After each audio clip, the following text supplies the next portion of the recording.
Hello, Low-Res. Welcome to our second Visiting Artist and Scholar series lecture. We're going to get started. As is our tradition, I'm going to begin tonight with a poem. As I said on Monday, and for those of you who are joining us and are new to our lecture series, welcome. This is something we do at the beginning of all public events at Low-Res. We read a poem, which is a moment of secular attunement. It allows us to arrive in the room together. The poem I'm going to read is Land Acknowledgement, 1842 Territory from 2022 by M. Bartley Siegel.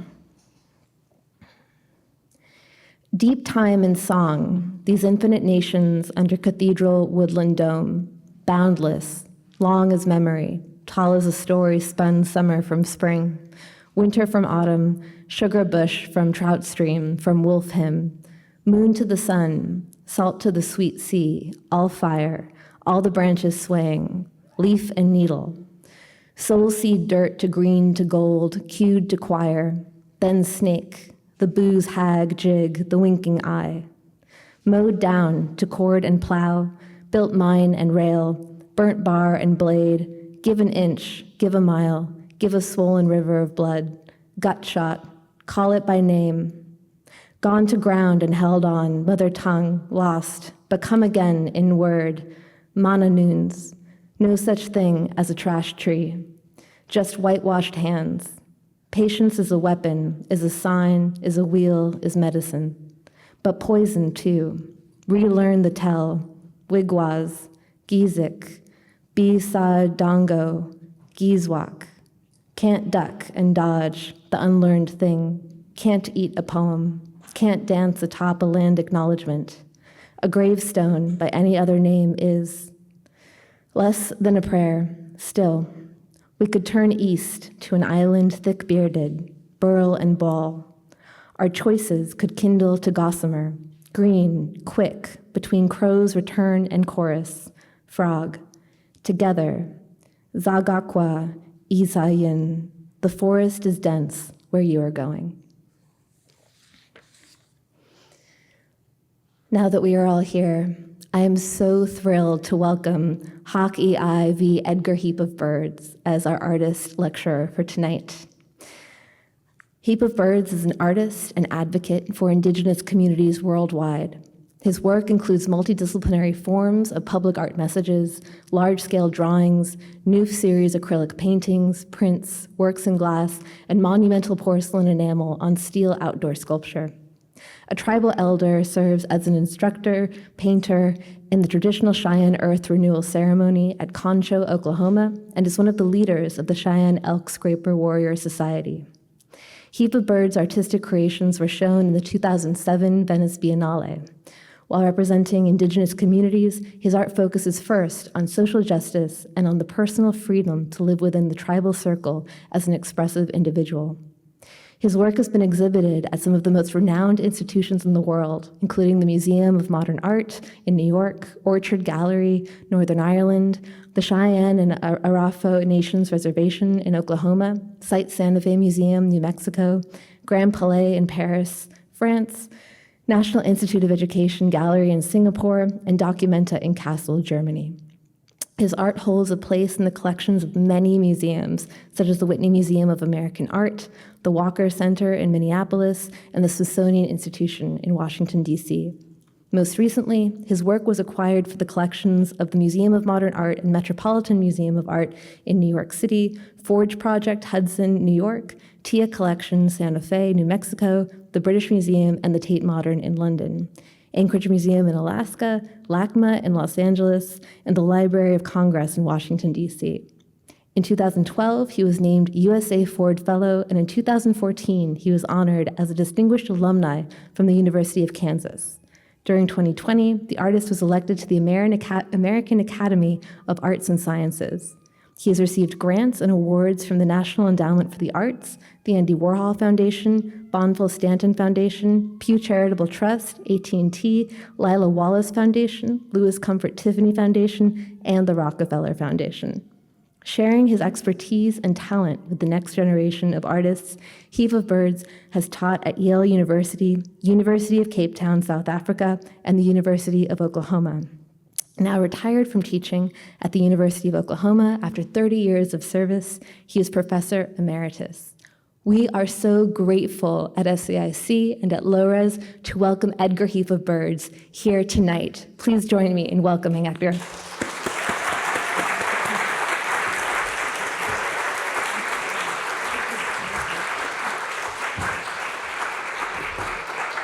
Well, thanks a lot for the introduction, for the good words. And we had the crit today with 4 of the participants, and it went very well, I thought. And it's great to connect and hear about their ideas and their mission and their practice. So I have more work to do in the next couple of days after this lecture. So, and I've been, I know Chicago. I mean, I've been here a lot, and I've done a lot of projects. I think there's still work up from the museum across the street, and I go back to Randolph Street Gallery, Artist Run Space, and the Harold Washington Library's got one of my drawing installations.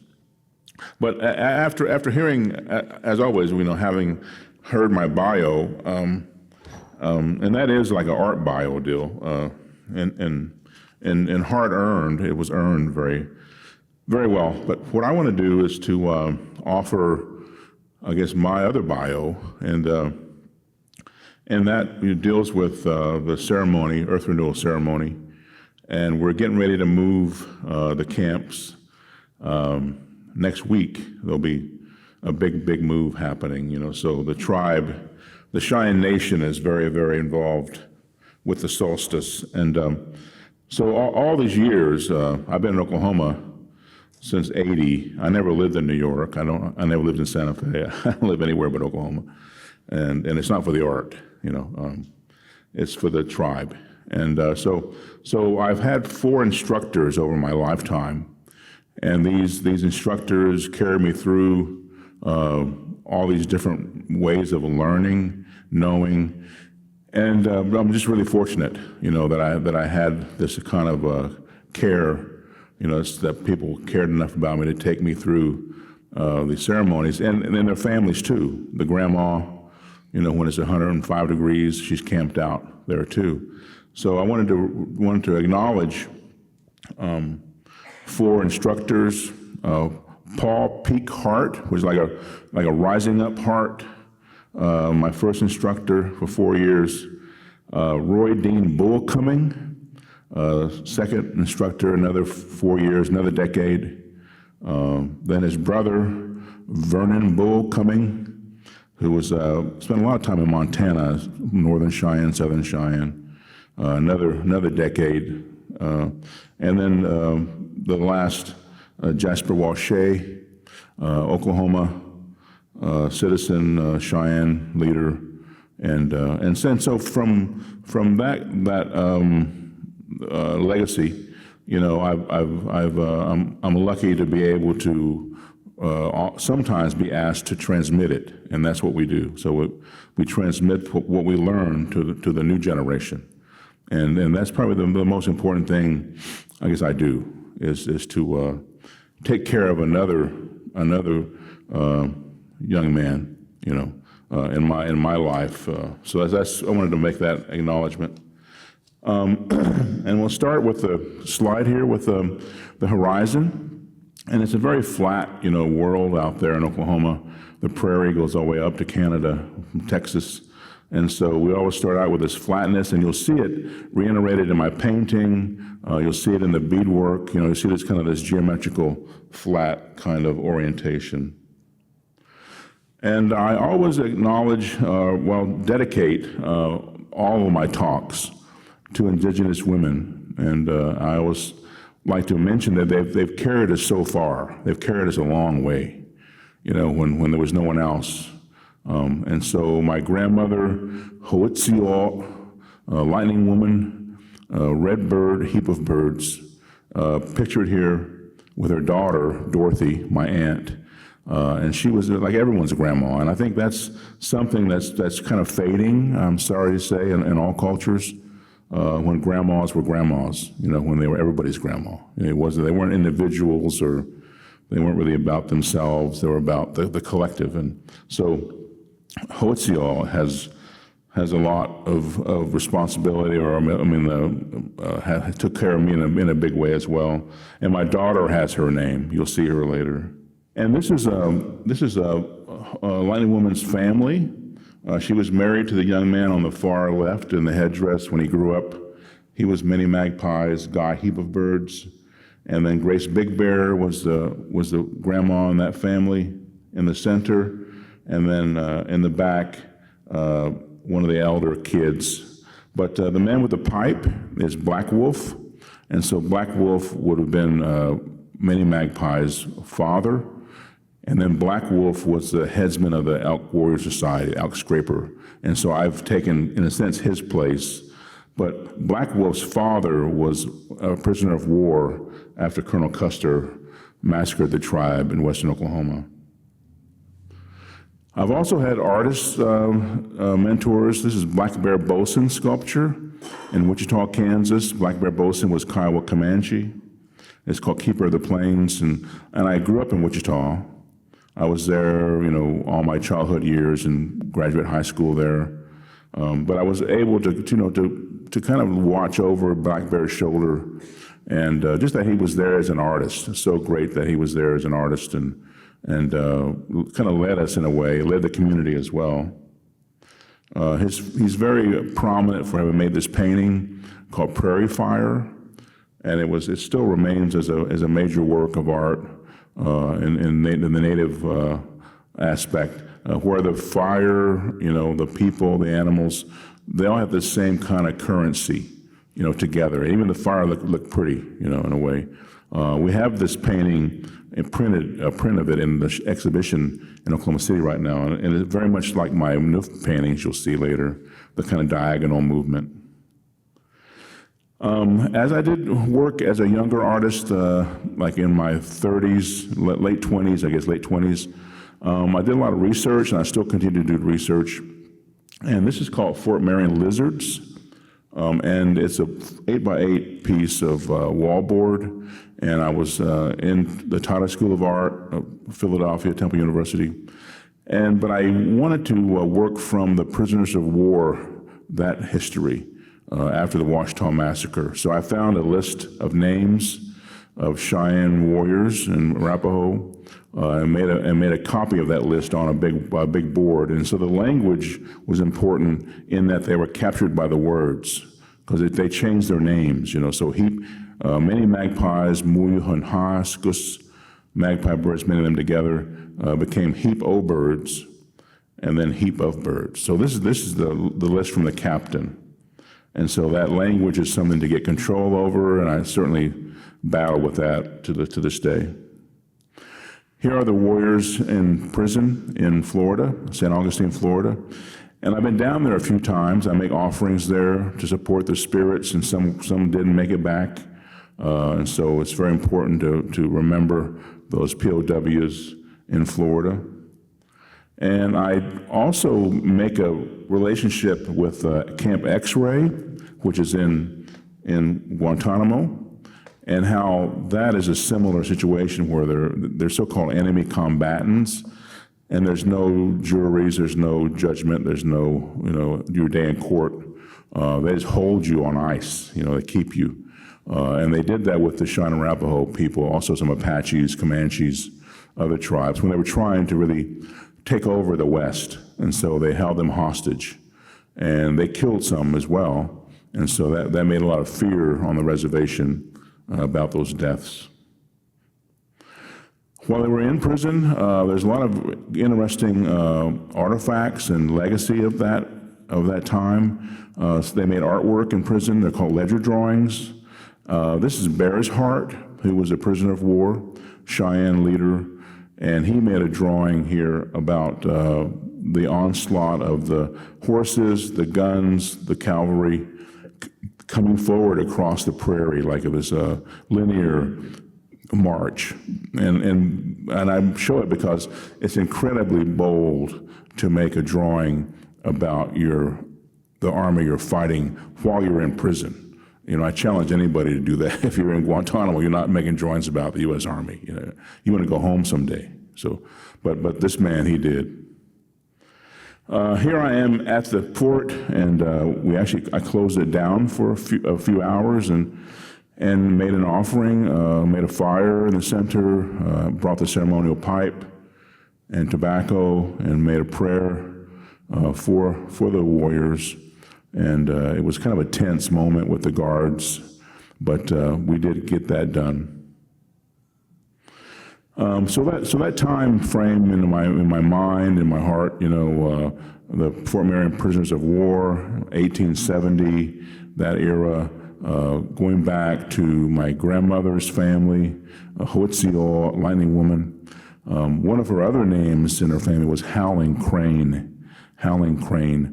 And so as I got my MFA at the Tyler School of Art in 1979, I think, I didn't have anyone to come to my thesis show as far as family members, tribal members. And so I wrote the names of the family in the gallery. And I have these die-cut letters that I bought and wrote Many Magpies and Howling Crane and a few other names. But I had a lot of work in the galleries too, but I wanted to have the presence of the family. And I guess it's something, that's like a long time ago, but I still work on that premise of representing, including the family, This was at the Chicago Cultural Center here in town, near this building, and it was up a couple years ago, in 23, I think, maybe. And so this is Trail of Tears, and there were sign panels I made.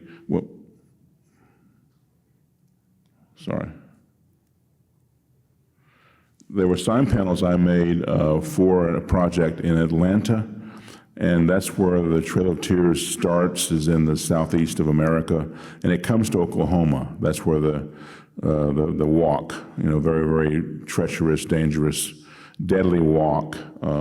And so I put them up in downtown Atlanta as part of a project with the Atlanta College of Art.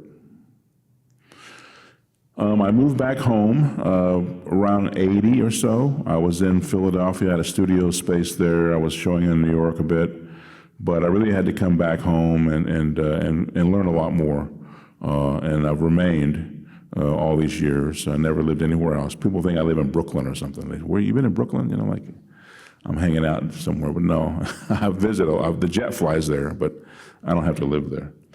So anyway, the Red Earth is so important, and it's where we conduct the ceremonies. But I don't stay there, as I said. I mean, I'm in New York. I'm elsewhere. I'm doing a project in Paris in a few months. But the first public art project was called In Our Language, and it was with Keith Haring and David Hammonds and Barbara Kruger, Jenny Holzer, Billy Sullivan, all these great artists. We were all really young. 1982, and it was the first billboard, the only billboard at Times Square, if you can imagine that.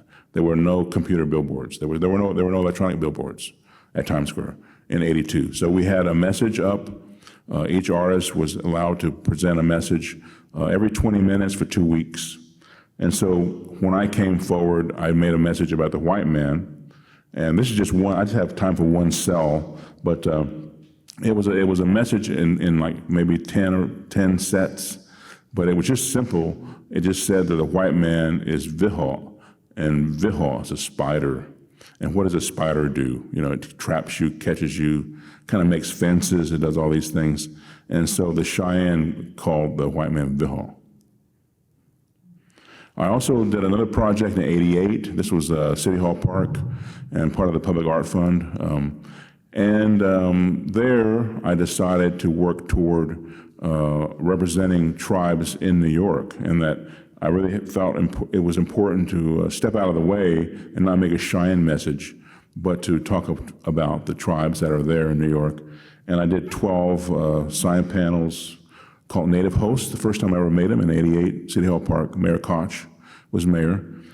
And you may have read this, but they censored the work. They said it was too many tribes for New York to have in the city. Now that you have all the land acknowledgments and stuff, like as is routine, but in '88 it was too provocative to have tribal names. And so I think we let me put up 6 or so. But I continued the project, throughout America and Canada, elsewhere, Virgin Islands. This is Salt Lake City. And I work with some really great students, and they're from the tribe, which is really called Nuchi. There is no Ute tribe. The Ute name is fictional. So most of the names are wrong, and so we correct the names with the language. And I put that up for the students in Salt Lake City. Here's the piece that's up. I heard it's up now. I didn't know it was still up. So it's great that it's up, and it's been acquired by the museum, and it's the 3 council fires, and there it is outside. So it's been great to have that kind of voice here in Chicago as well. But again, it's something that it's necessary to extend that as far as tribal representation in this city. I also did a project in the Virgin Islands, and I'm in the Caribbean a lot. I enjoy the history and the water, and my family, we go there often, and I did a residency there. But they've overlooked, the tribal life, and they focus so much on tourism. So I have some friends that put these signs up whenever the cruise boats come to town. And so those pop it up and have a Taino moment, and shock everybody, right? So, and I mention this because it's important that you don't have to always have a contract or a agreement. Just put it up, walk away. See, I can't hear you. I can't hear. What? I didn't get that email. No, I don't know. But I go there often, and I was in St. Thomas a lot, and I was there asked to come and speak on African Independence Day. In St. Thomas. And it was a great time. There was young youth, child choir singing these songs. It was a beautiful time. Some of the representatives for the government, Virgin Islands there. Another great time was to go to Anchorage, and I was asked to take part in a group exhibit at the Anchorage Museum. And there they have corporations, which is pretty interesting. They have corporations of tribes that deal with oil and so on. But they had a lot of research already accomplished. So we made a sign panel for every tribal name, corporation, every tribal community. And this is one of them, Athabascan. But we had it up. It was in the very beginning or the end of summer, and it was just August, and the leaves were falling.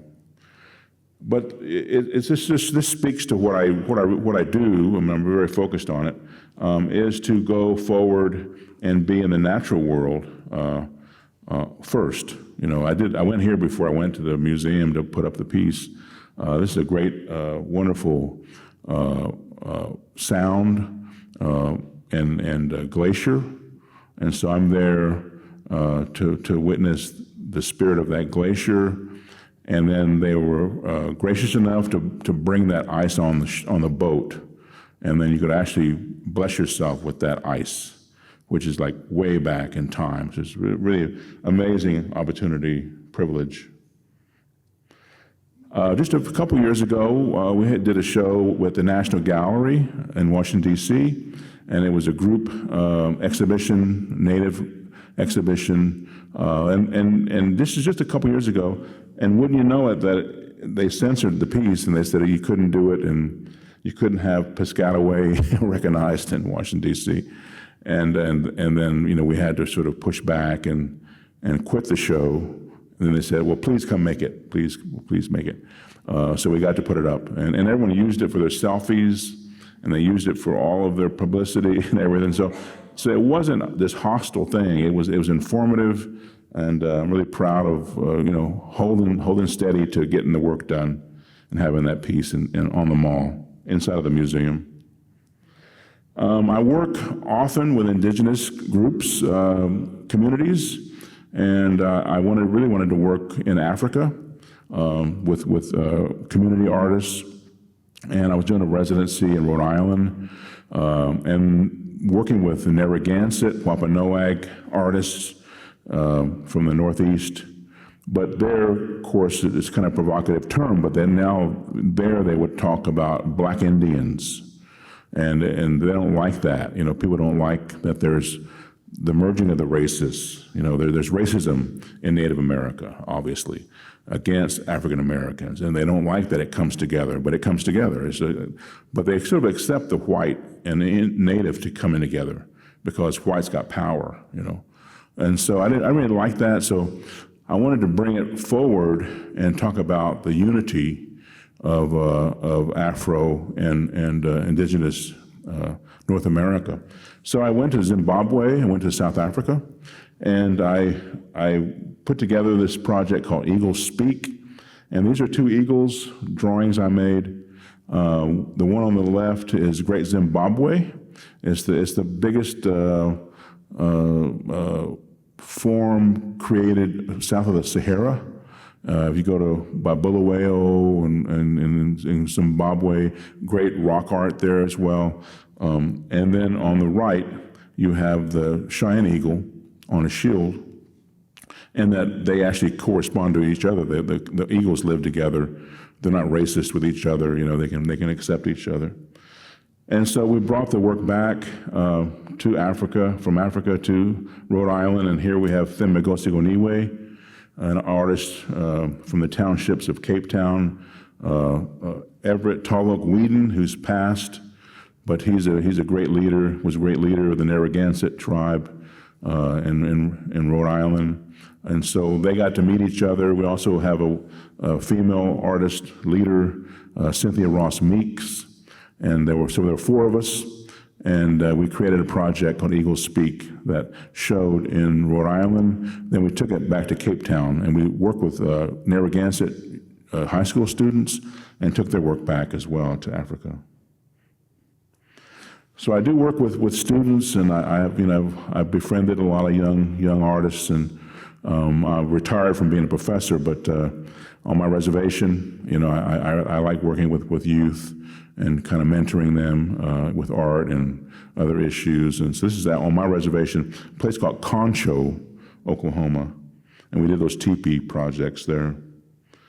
Probably the best project I ever had was with elders, Cheyenne Arapaho elders. We had about 250 elders, and they gathered them together for my workshop in painting, and we made medicine wheel paintings in a place called Watonga. You know, so of course, all these forays into community, it's so important to deal with folks in your own backyard. I mean, you got to be friends, you got to be supportive, and you got to offer something and show up and just be a friend and be in the group, and so we have these kind of events all the time in terms of powwows and social dances and then ceremony too. So it's like you have to be part of that. For me, you have to be. This is Hoitzio when she was a lot younger. She's now a junior in high school, and that's my daughter, Lightning Woman.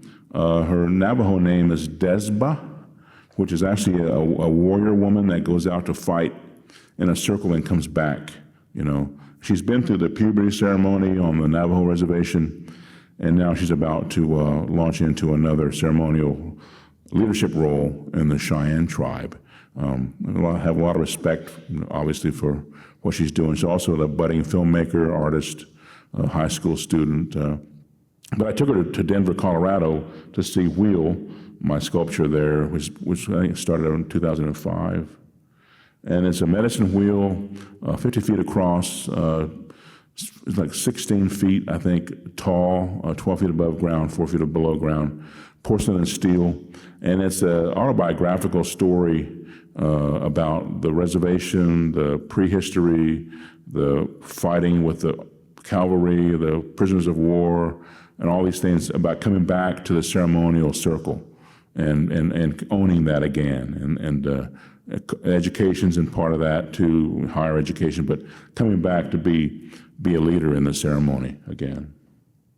It's my sister Charlene, and they took a busload of Cheyenne Arapaho elders up for the big March powwow they have every year in Denver, and she was nice enough to take a picture, selfie with my sculpture in Denver and send it back to me.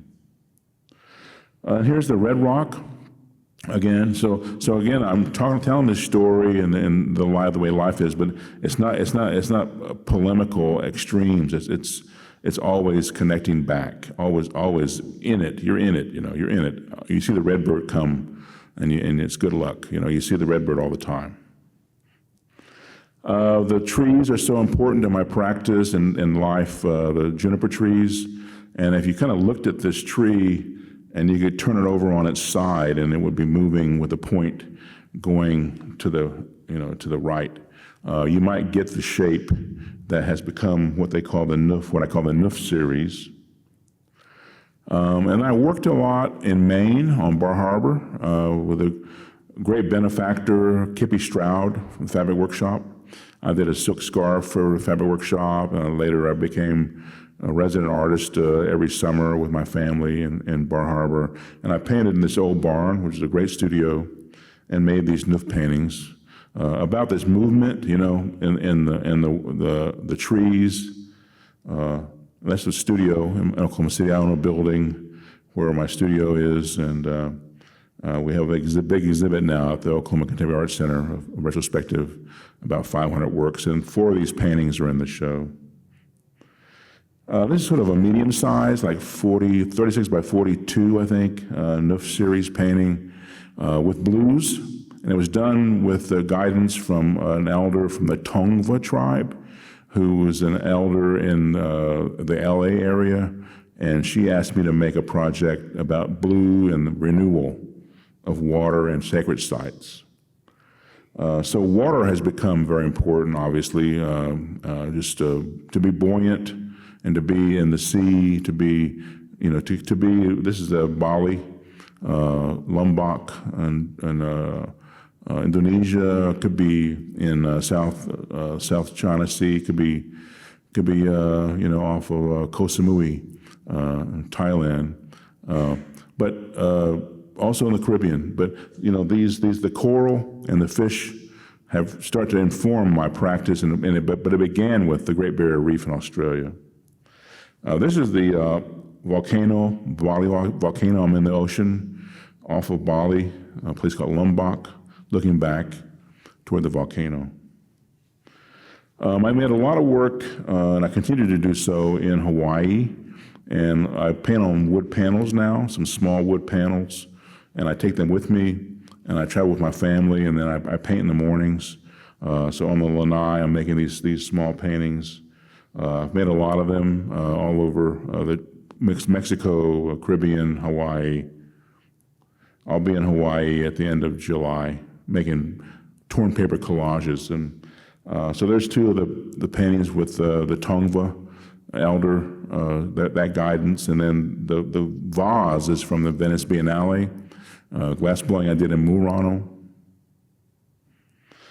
But one of the most magical places is the shore off of Kauai and Nepali coast. Just an amazing place, and to get there and get in the water and to be in that sort of sacred place. The elders were there many millennia ago. Wonderful. So the water, again, so key to me, and I have 2 basketball courts in New York City and Queens, near the river and near the ocean, near PS1. And the group that I work with, Backboard.com and I guess Common Practice, they work on the basketball courts for me. And this is an aerial view. So we have 2 courts up. They went up about 3 years ago. Then we had a celebration. We brought in the Shinnecock tribe, who are on Long Island, and a colleague of mine, Cesar, came in too. These are feather dancers. And there's Tecumseh Cesar, who was Shinnecock. So it was important to make the basketball court and then bring attention to the Shinnecock artists, which PS1 probably might not have known about in a way, and to kind of extend the backyard that they have, with tribal people. And that's the basketball. We made a basketball also. And that was sold at the Museum of Modern Art bookstore downstairs. And there's the display. And I took my daughter there, Desba Hoziel, lining woman, and I took my wife, and I was kidding my daughter. I said, let's go down to the bookstore, see what Daddy's got going on down there, so. And Daddy had a basketball down there, So she never knows. I'm going to pull it on her. She never knows what's going to happen. Hang out with me. Yeah. And so we've opened up the exhibit. It's been up for months and months at the Oklahoma Contemporary Arts Center. Major pieces of work I'll show you. But this is the poster. So we made a new basketball, the NUF series called NUFs for Oklahoma Autumn. And there's the basketball courts in Oklahoma City right now. And we just finished these a few months back. And there's two NUF paintings that are kind of more orangey and like an autumn colors. And so we have those as courts right in front of the museum. And it's been a great catalyst, for family days and programming and bringing families together. So here's some kids playing there, and the native host signs on the backboards. And so I work with all this material all the time and made the ball as well, Then we had all that happening, and all this can go forward. I have to put a plug in there and say, for our Oklahoma City Thunder basketball. So, yeah, we got one more game. I'm at every game.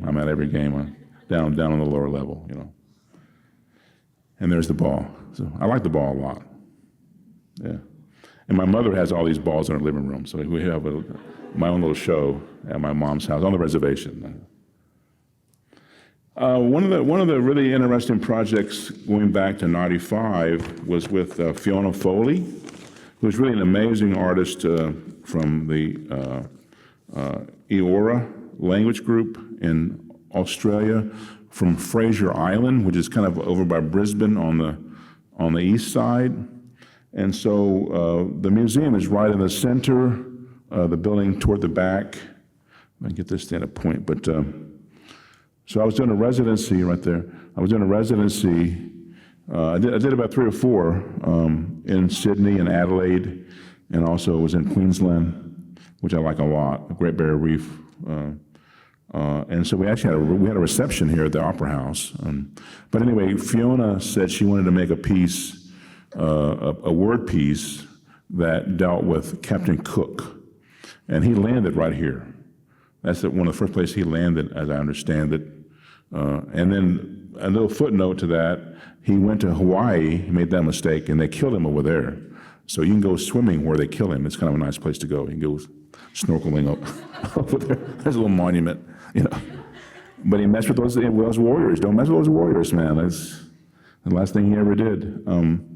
So we made a piece about Captain Cook. Here's the piece. And it was done with fax machines. It's like 95, 94. So it's called Learn a War Cry. This is Fiona's language on the left, Eora. Milk, honey, oh you hurt me, set on fire, itchy, a war cry, blood, brave, black. On the right is the Cheyenne language. Brits, ships, still hurt, learn, share, commonwealth. And so when you come to the main entrance of the museum, these sliding doors open up, and then you see this piece, and that was part of the exhibition. I also did a project in Derry, Northern Ireland, and I worked with a great curator, Declan McConaughey, who ran the Orchard Gallery.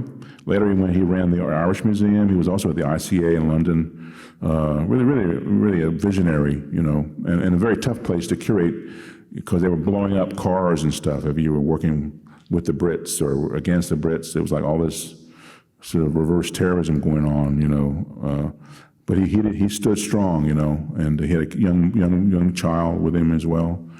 So this is my piece. It's called No More Kingdoms, No More Kings.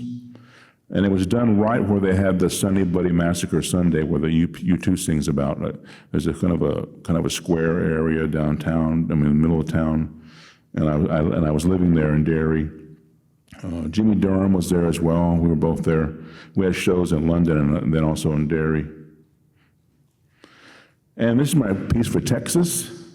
It's kind of funny, but it's actually up at the Fort Worth Museum of Art, and they bought it. They bought this thing a long time ago, and it was done for Jimmy Johnson when he kept shouting, "How about them Cowboys?" When they won the Super Bowl, he kept shouting that out. So I made him a message there for the Texans, big white Texan. And the way the sports goes, going back to sports again, but this is for the Cleveland baseball team. And this is 95, 94, 95. And you got to keep pushing. You got to keep leaning into these issues and just work. You got to keep working. And that's the battle. We'll talk about that on Friday with the students, but that's the battle, is just work. Just get the work done. And so now they changed the name of the baseball team. They changed the name of the football team in Washington, D.C. So things change. They can change if you keep working at it. I was fortunate again to have an additional mentor, Michael McCabe, who is a Navajo master printer in Santa Fe, and we worked together for maybe 25 years. And he passed about 3-4 years ago, and we still work in his shop, and one of his assistants is now my printer. But he taught me how to do monoprint, viscosity printing, and that was really a game changer for me with my text, and to get the text a lot more fluidity and more expressive. And you're painting that on a clear plate and then pulling the print off with the ink. We showed that piece. It's called Genocide and Democracy. I showed that in South Korea 2 years ago, in Busan, South Korea. And here are some of the prints. These are half sheets, 15 by 22. And so some of them deal with patriotic songs, and most of them deal with social justice. And I've been really fascinated to see this mission take off. Now it's a huge community initiative across Indian country, missing and murdered Native people. There's all kinds of events and marches and so on. But I made that I don't know, like 15 years ago or something. And Statue of Liberty is back facing toward all the Indians. For me, I guess in my current kind of state of my career, coming in maybe like 10 years ago, making a lot of prints and so on, keep working on the paintings.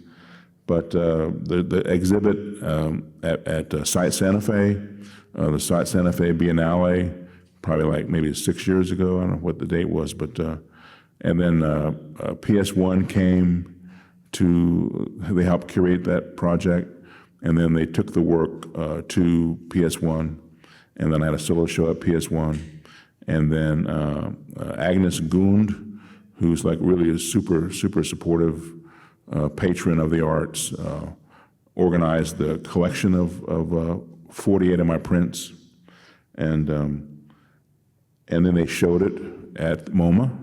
It was up all summer. I took my family again to MoMA to see the work, and all that really it was very, very important. And later the Tate would buy a big piece, and LACMA would buy a big piece, and Saskatoon, Remy Modern bought a big piece, and so I made more and more work. I made more and more work, and so it's been a really good supportive initiative to be recognized. But Active Shooter Custer was the first one, and this is at MoMA. But we have it now in Oklahoma City. We borrowed it from MoMA as part of the retrospective called Honor Song, and that's the primary prints from Active Shooter Custer. This is this piece about kind of going back to the first term of President Trump and why is immigration dictated by foreigners? And very, very troubling to me when all that was going on, when they were caging up all the youth, the Native youth, Hispanic youth. And so I made this piece, and the left 24 primary prints, the right ghost prints.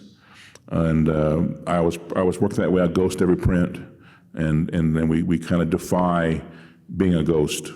We're vibrant, strong, bold. We're not a ghost. We're not fading away. And so I put them together as one installation. And now it's come back to be appropriate again, oddly enough. This is called Columbus Day, and it was shown at Art on Paper in New York City. The work deals with Columbus, his actions, his tragic actions in what's now called the Dominican Republic, Haiti. And here are some of the single prints. These are full prints. This is like 22 by 30. And I made all these with Michael McCabe in Santa Fe.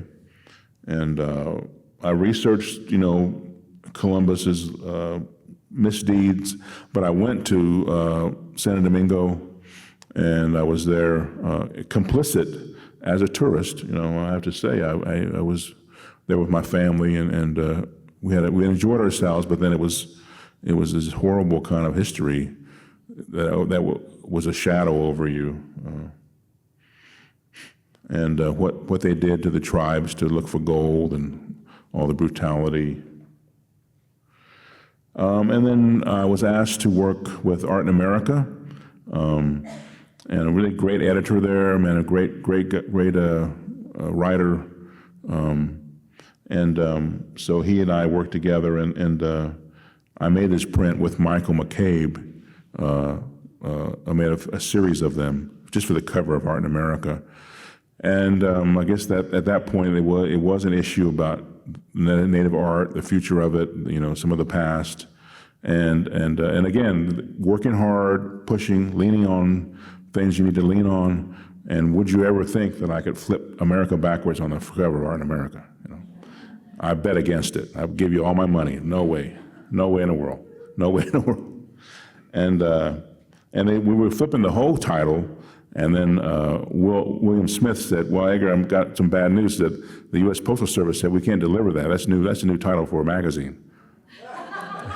Oh, we only do America. Okay, just do America, because I want you to deliver your magazine. So it was pretty wild.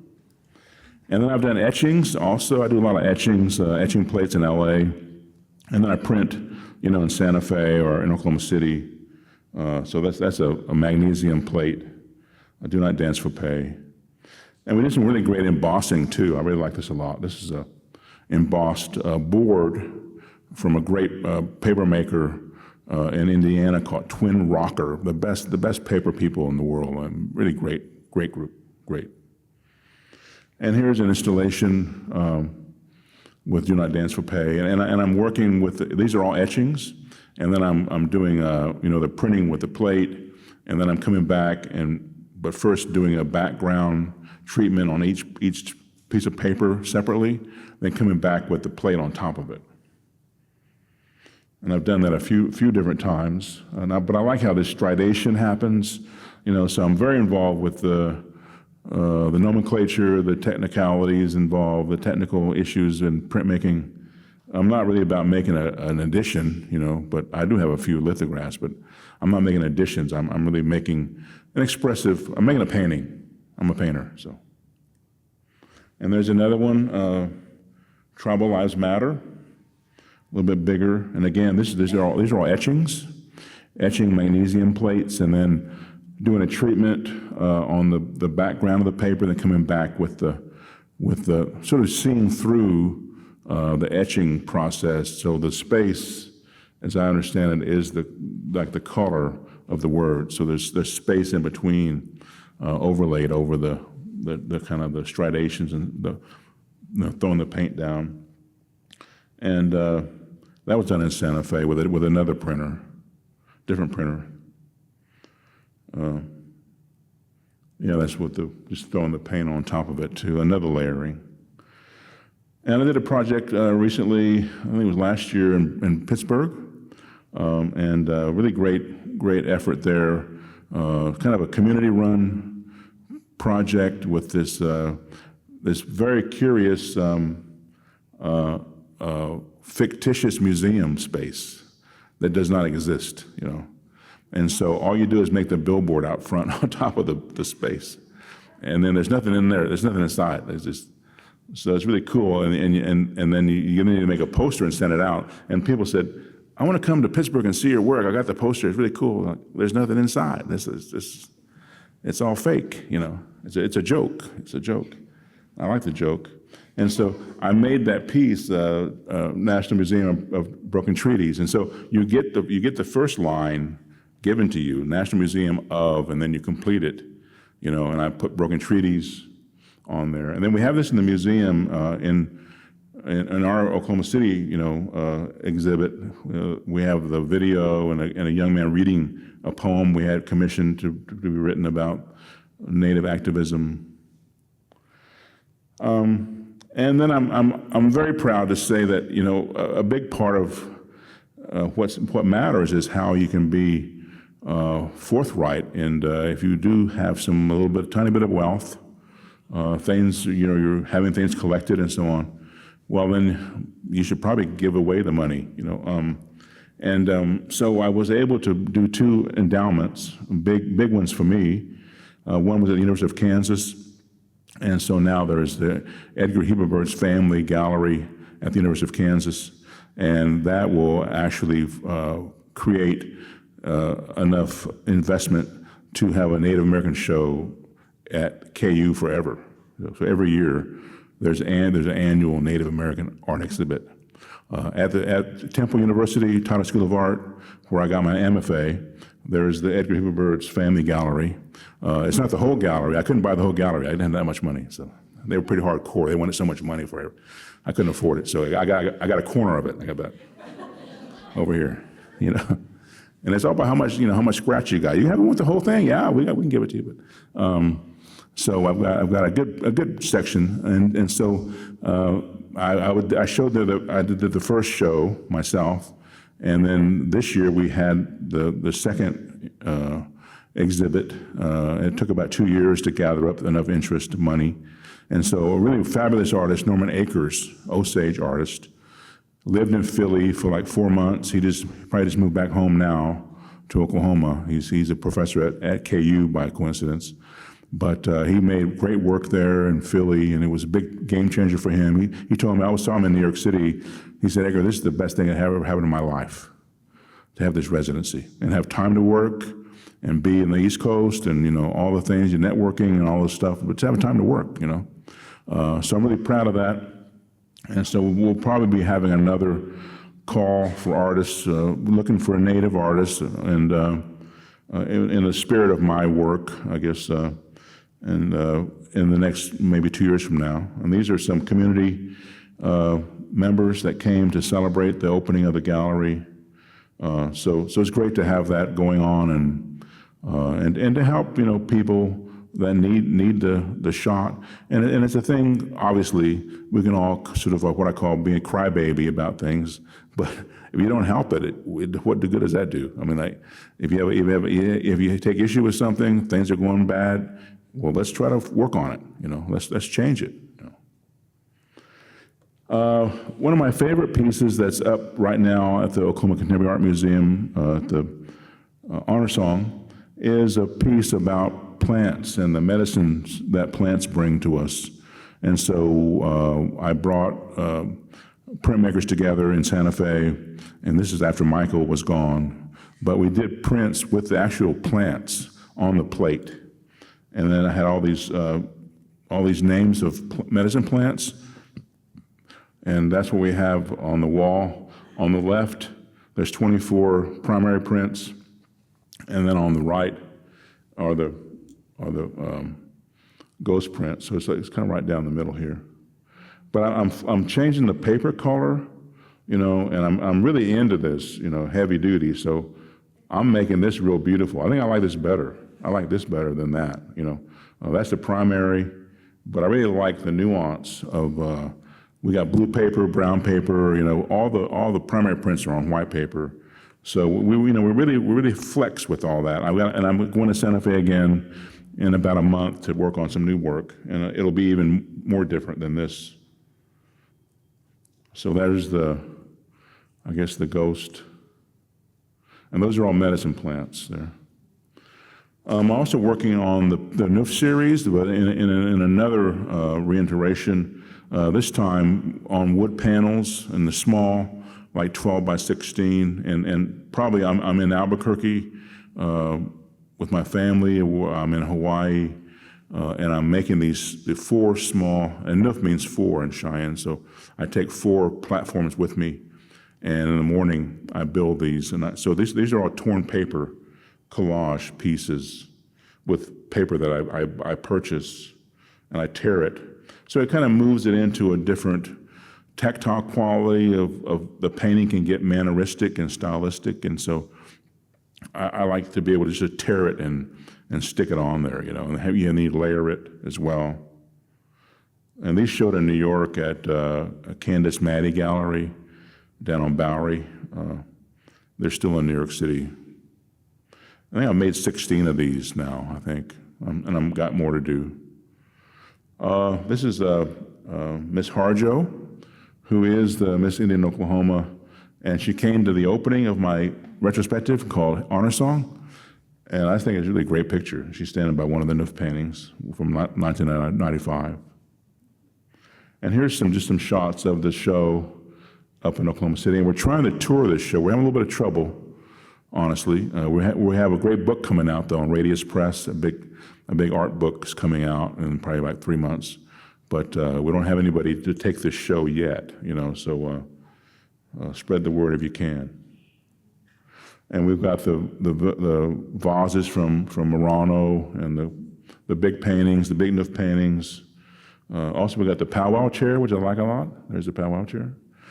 And the powwow chair was a piece from my thesis show as an MFA student, And so it was one of my works from 1976, I think. No, 79. And that's real Oklahoma dirt there. And I just recreated the whole piece and put it in the show. I also have a major outdoor work called Round Dance Nations. And so I honored every tribal nation in Oklahoma, and there's 40. So we made a series of sign panels for each nation and put Sooners on backwards. So that's like the famous football team and all that crazy stuff with the covered wagon and all that jazz. And we're running them back the other direction. And there's a view from above. And the basketball courts are there too, the ones, the Noof Autumn, Noofs for Autumn. And the new project, I've got it pretty much finished now. It's going to be at the Palais de Tokyo in Paris on the Seine. That's the Palais. And so I'm doing these big banner pieces for the interior of the museum. And I think it opens in October. And so I've had a lot of energy to speak back to the French because they sold 1/3 of America to the USA, as the Louisiana Purchase Treaty.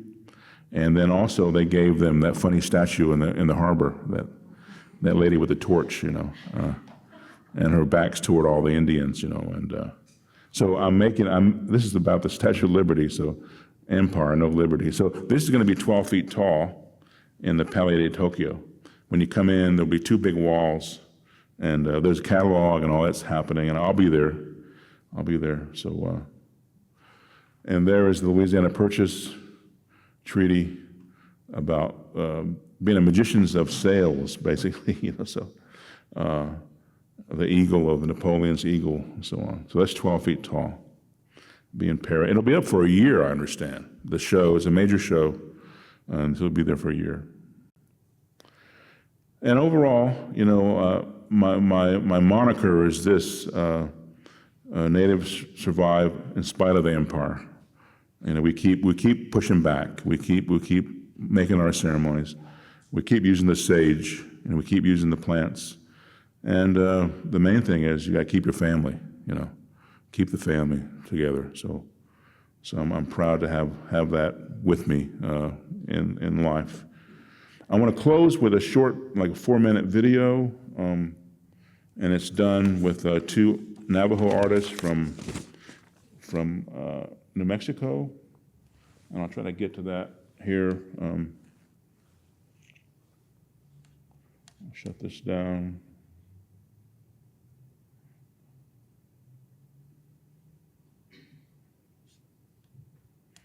And this is Forrest and Sean Dean, artists from the Dene Nation.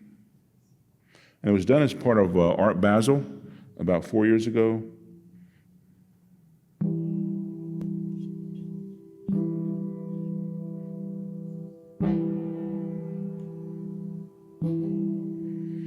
But I do start with land rights and the humanity of Native people and how do you protect that.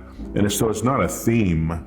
If you don't go out there and live with the community, well then someday you won't have anything to paint about.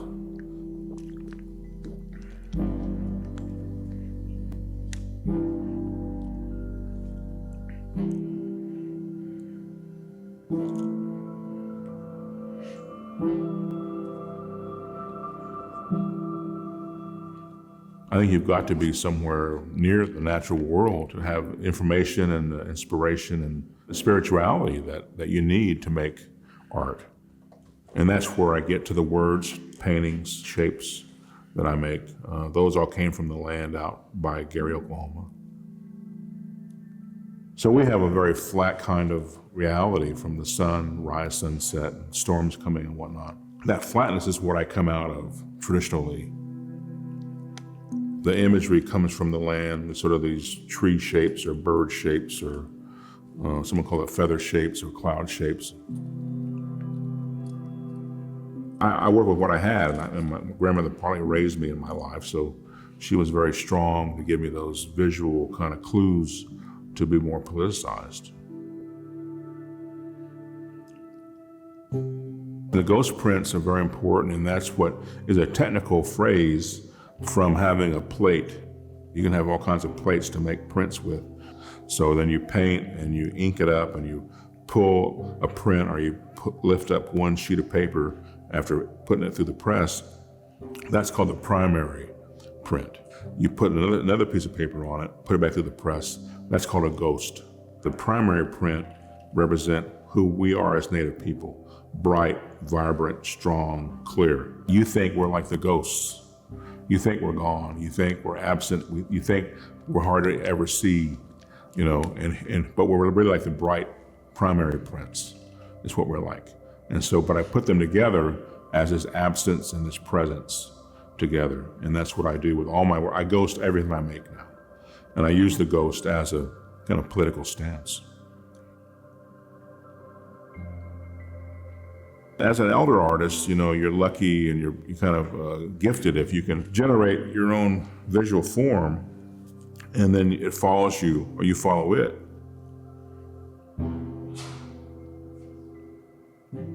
For me, it's all about the contrast, and it's almost like a kind of a human kind of metaphor. And we're different people, and we contrast each other, but we're sitting in this room together. And so that's how my shapes metaphorically live. There is repetition, there is like a repeated imagery or a cadence. I think some of that I gravitated toward is that rhythm that I, in the dance or in the drum, that I'm really, has a part of my life always is that drum beat, the heartbeat.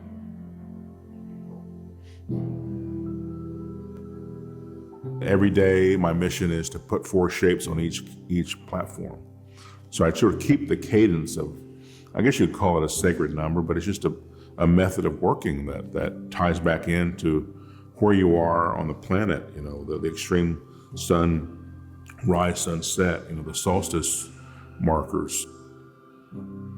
It's about a person's expression.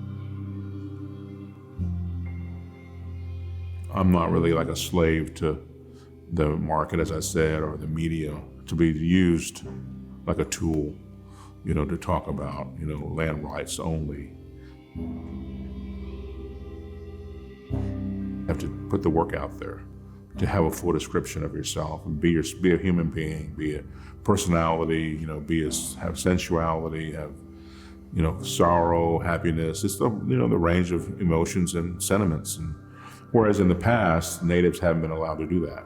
And I'm still waiting for that.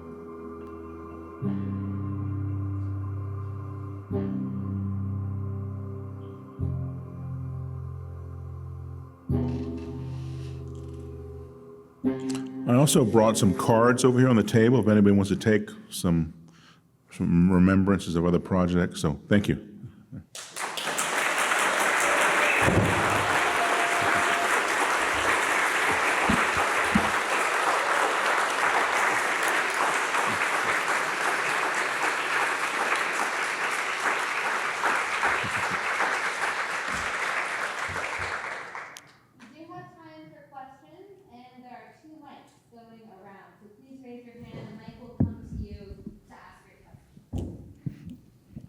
Or comments, too, if you have a comment. Yeah.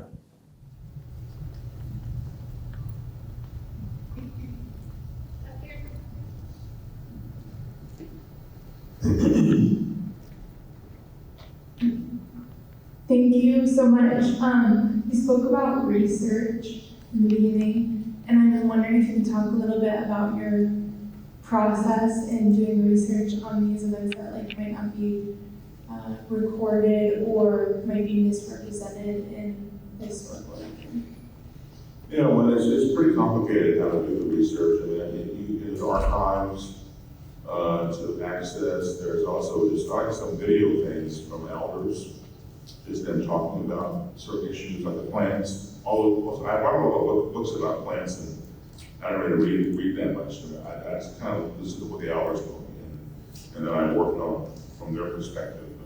But some of the things, like I did a big family project, as in the show, probably like 50 family names, but that was all archival research, from probate records and so on. But it's just so important to go in there and dig out the right, accurate information. And it takes that's the resource you use to make it work.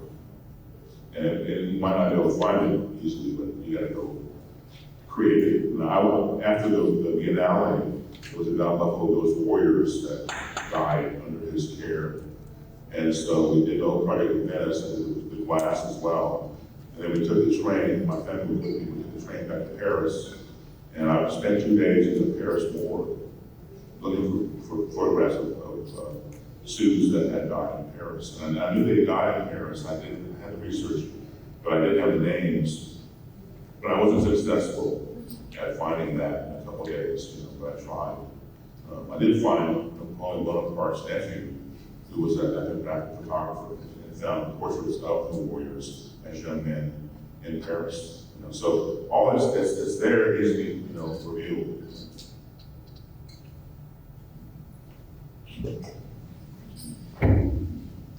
Thank you. That was really quite an incredible presentation. One of the things that intrigues me about when your work, the series of 4, I understand that it has to do with the cardinal signs. In your tradition, I understand that the significance of them, but where is the origin of the 4 signs? The number 4? Well, north, south, east, and west. Oh, Yeah. well, actually, it's not that. It's I can talk about that a little bit. It's really about the extremes of the sun's passage. So the cardinal directions don't give you information. That's not really useful. So you need to know when's the winter solstice, when's the summer solstice. And then if you know that, then the extremes of the weather, migration of animals, plants, growing. It's pretty cool. I've been going through the ceremonies for like 30 years. And whenever I'm moving the camp back, all the white farmers are cut that week. They know what it is. But it's not growing taller. So when the sun goes as far north as it can go, winter's coming back. So you better cut that weed today. It gets that far, because it's going to come back and get colder, so it's not going to grow. So all the farmers know where the sun's going, what it's doing. So it's about that kind of extreme of more like X than this. So more like this. Thanks. Hi, I was wondering why basketball courts? Why not? Yeah, what's the relation between Well, sport? when I was a younger man, I played a lot of ball, street ball, and I went to the University of Kansas where they invented basketball, right? So Naismith Hall, Naismith Auditorium. And then I went to Philly, and I was lucky enough to pay $5 a game and watch Dr. J play. I watched Jabbar play, I watched all these guys play. And so I've been a fan, and then they asked me, maybe they figured it out, they asked me to come, if they could make my courts. And that would make 4. So, and I'm a Thunder fan, I had student tickets, go to all the games, and they came to my courts. They sent their squad and their league team over to my courts, and they played and stuff. So it's a good relationship. And there's also a lot of res ball, a lot of women's basketball is made down, Native women, and we have championship teams on our reservation, so it's moving up a lot. Yeah. Thank you so much, Edgar. This is really just wonderful to listen to you talk about work. I'm really interested in the practice and the ways that you've talked about it.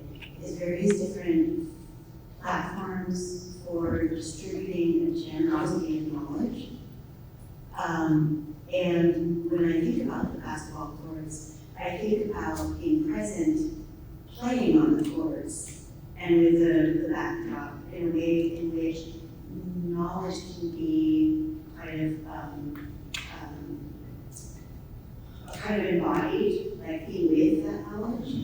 And I'm also interested in your navigating across the thresholds between academic institutions, basketball courts, public experiences, wild plants, ceremonies. Like you're participating in multiple models of knowledge production and distribution. And I just wonder if you could talk a little bit more about that in terms of education, educational experience, and knowledge distribution. What kind of comes, it does come out of public art,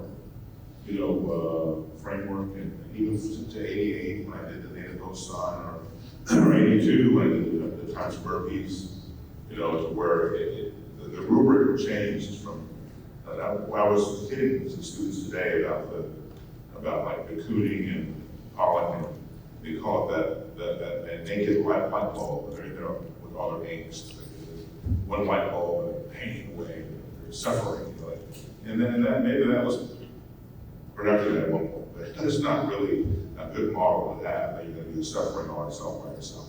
You can, I guess, iconic.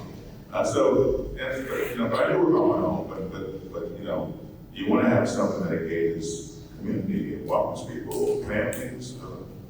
You want to have it for free. It costs $30 to see my work sometimes. If you go to MoMA, that's not good. I got a pass, it's free for me to go with.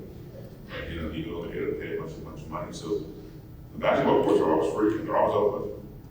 They're always open, Oklahoma City. And they even put balls out on a ball rack. Not the ones they sell, but the other balls. If you play ball, there's a ball there for you. They won't put them out until they steal them.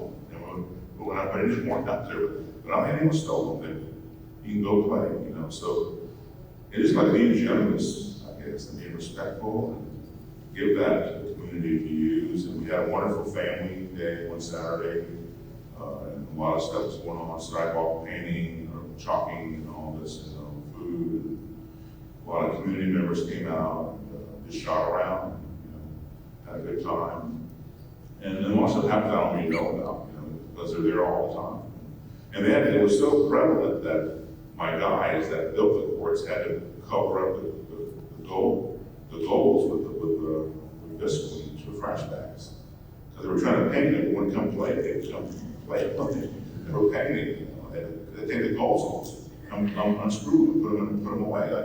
People wanted to play as soon as you got the thing going. So there's a lot of interest, and people like the way they look, and I do. So it's kind of a beautiful kind of crossover of just activities. Hi there. Hello. Thank you for your talk. I really enjoyed it. I was actually wondering, just out of curiosity, during your time in Cape Town, did you have any interaction with the Cape Malay community in the Buka? If you happen to have any experiences to share? What, can you repeat that? Again? What? Oh, if you had any interactions with the Cape Malay community in Cape Town, in the Buka? Which community? Cape Malay, a group of Muslim Malaysians were brought down. Not a little bit, not so much, no, more like Middle East people, folks, the community there, you know, but, I did meet up with Cape Verdean people, Cape Verde, in Rhode Island, you know, there's Cape Verdean people, so. But I know it's big, you know, I can tell, you know, the sort of the emerging class in a way, from India and so on. And there's a lot of layers of community in Cape Town.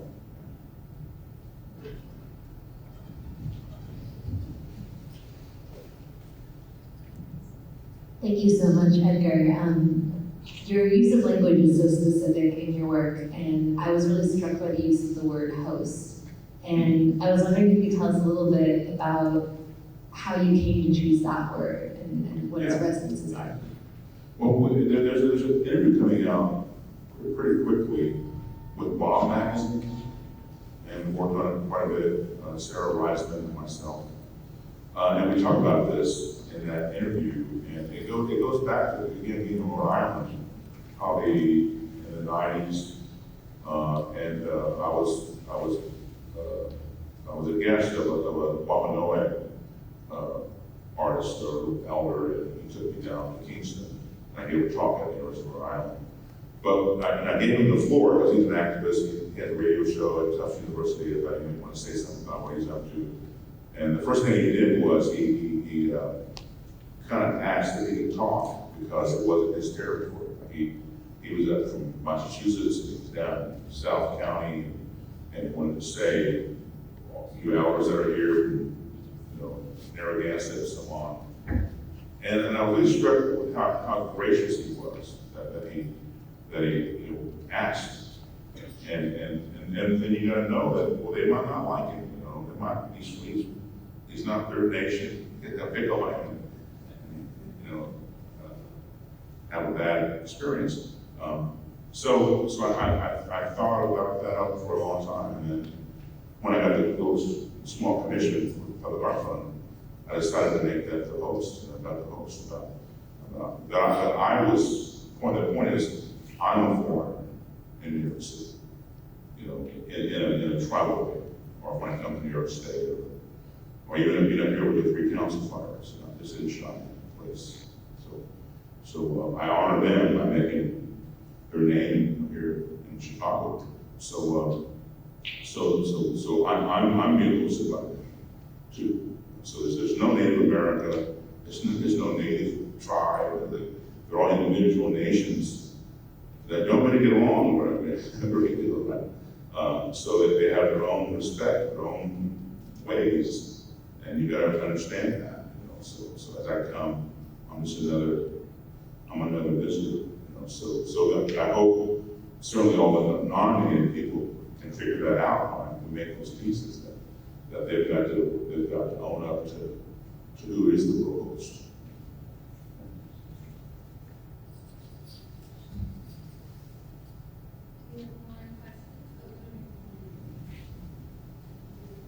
Hi, thank you so much for sharing your work and your words. I was wondering if you could talk about the way that your color palette has evolved over the decades, and the color red, and the comment you made about with the medicine plants print piece about how the right half with the ghost prints you kind of preferred more than the left half, and if your taste for color and your feelings about color and how they've evolved. Yeah, well, the red, I did the Times Square piece in red, and then I did the First Native Host in red. I did red for a long time, and then when we did the renewal in California, we did blue.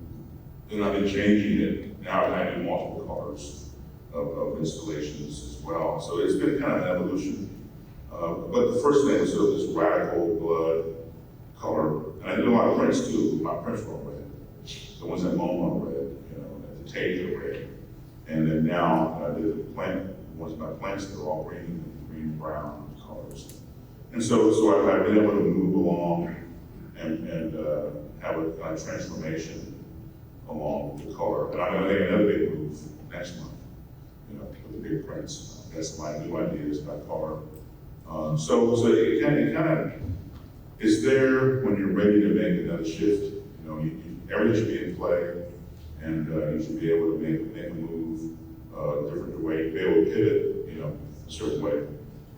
And I'll be ready to notice that when it's time to make a pivot. But I like all the colors, and I'm just a painter, you know. So I'm always working with color all the time in every way I can. You know, whether it's a mechanized print color from Mylar or a lithograph or, you know, a sculpture in porcelain or even the vases.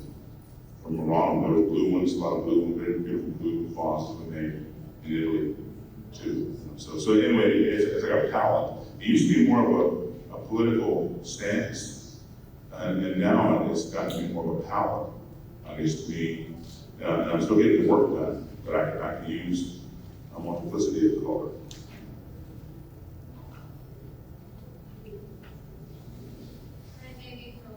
One more. We'll go home. Thank you. As a student in a displaced body and a displaced life, your work, the aching in your work, feels like a lighthouse in the noise. And so I appreciate that. I was curious about your process from an inspiration or from when you get an idea to when you make it, that space, and how you live in that space and what you how fast it is to get to the material. Well, you want to, you know, first of all, you got to keep, like I said, you got to keep working. And without money, without exhibits, or without, you know, all your buddies or whatever, you know, you got to work. And I'm just I'm so sorry that so many artists wait for some kind of applause. You know, you can't do that. You know, and everyone's waiting and it never happens. You know, so you got to work on your own. I'll have a meeting Friday with a lot of the low-res students. I'm going to talk about that. How to persevere, how to get things done. Don't wait. Don't make it for anybody else. Make it for yourself and your community. Do that first. You know, and then if someone wants to buy it, well, get in line. Pick one up before you. But no, we're not making nothing for you. No. You give us permission, we'll come do something. When basketball court, we're making it. But you know, we're not making it. We're not waiting for you to say yes. See, no, I waited for a while, but no, wait anymore. No, I don't care who you are. I don't care what you do, where you work. I don't care. We don't care. You know, if you want to collect something, okay, give us an offer. We'll make something happen.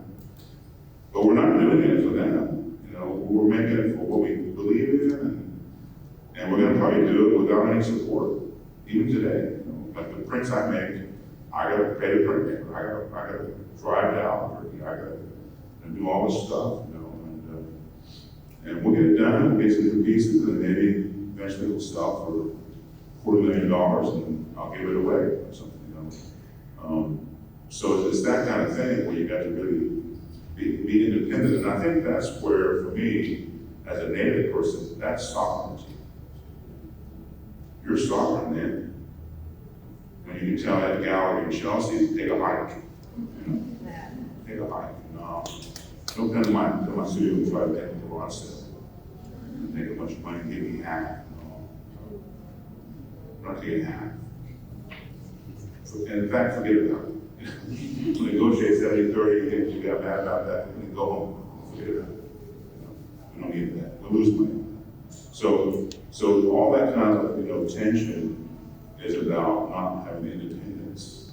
So you want to make your own voice, fund it yourself, and it's little, it's big, whatever you can scratch together, you know.